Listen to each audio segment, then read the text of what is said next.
दोस्तों, सुग्रीव को यह विश्वास था कि वानर श्रेष्ठ हनुमान जी इस कार्य को सिद्ध कर सकेंगे।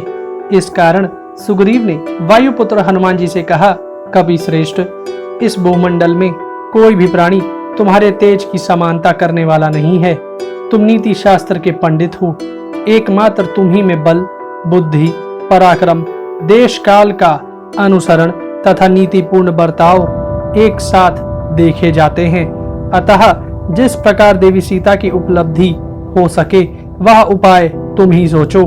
सुग्रीव की यह बात सुनकर भगवान श्री राम को यह ज्ञात हुआ कि इस कार्य को पूर्ण करने का सारा भार हनुमान पर ही है।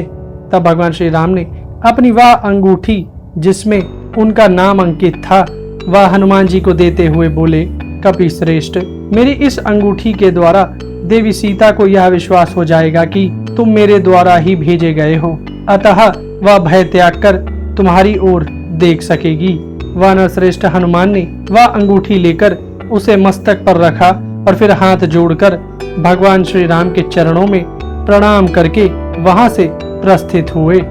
जाते हुए हनुमान जी को संबोधित करके भगवान श्री राम ने फिर कहा, अत्यंत बलशाली कपि श्रेष्ठ, मैंने तुम्हारे बल का आश्रय लिया है।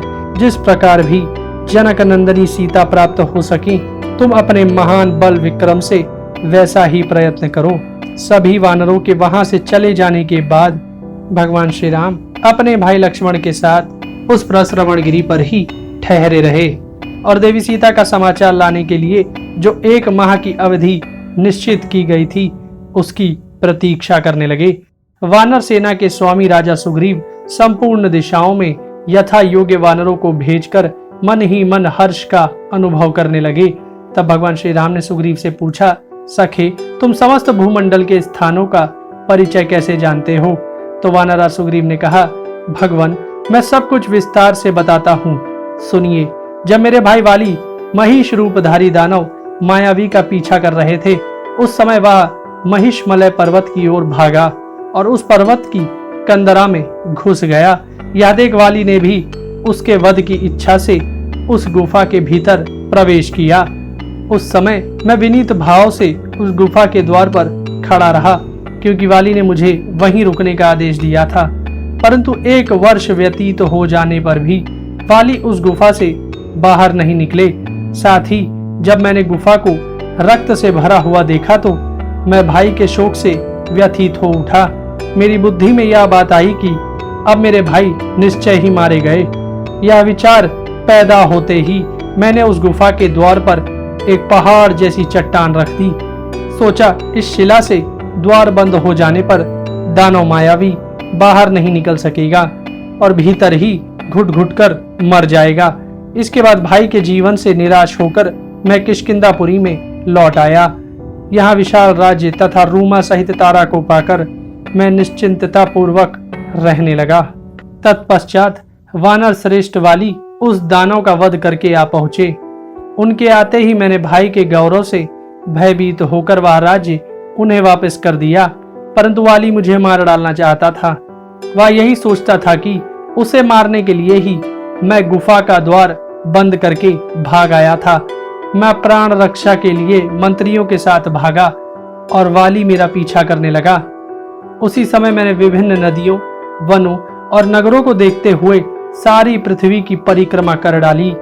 पहले मैं पूर्व दिशा की ओर भागा, फिर मैंने दक्षिण दिशा का आश्रय लिया, परंतु वाली को वहां भी देखकर मैं पश्चिम दिशा की ओर भाग पड़ा। परंतु जब वहां भी वाली ने मेरा पीछा नहीं छोड़ा तो मैंने उत्तर दिशा में भागकर शरण ली। परंतु वाली के पीछा करने के कारण मुझे इस भूमंडल पर कहीं भी शरण नहीं मिली।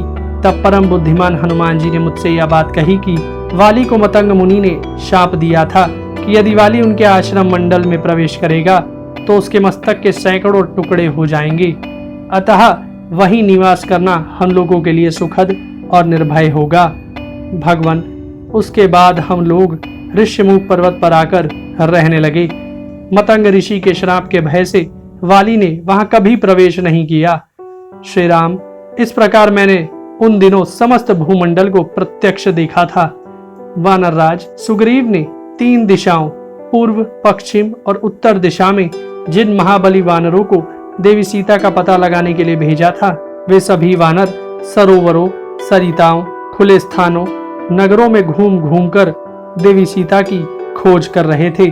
सारे दिन भिन्न भिन्न देशों में घूमकर वे सभी वानर रात को वृक्षों पर सो जाया करते थे। इस प्रकार 1 माह तक देवी सीता की खोज करने के पश्चात वे सभी तीनों दिशाओं में गए। श्रेष्ठ वानर निराश होकर भगवान श्री राम के साथ बैठे अपने राजा सुग्रीव के पास लौट आए और उन्हें प्रणाम करके बोले, राजन, हमने समस्त पर्वत, घने जंगल, समुद्र, नदियां, संपूर्ण देश, आपकी बताई हुई सारी गुफाएं खोज डाली, किंतु कहीं भी देवी सीता का पता ना लगा। वानर राज वायुपुत्र हनुमान परम शक्तिमान हैं, वे ही देवी सीता का पता लगा सकेंगे, क्योंकि वे उसी दिशा में गए हैं जिधर देवी सीता गई हैं।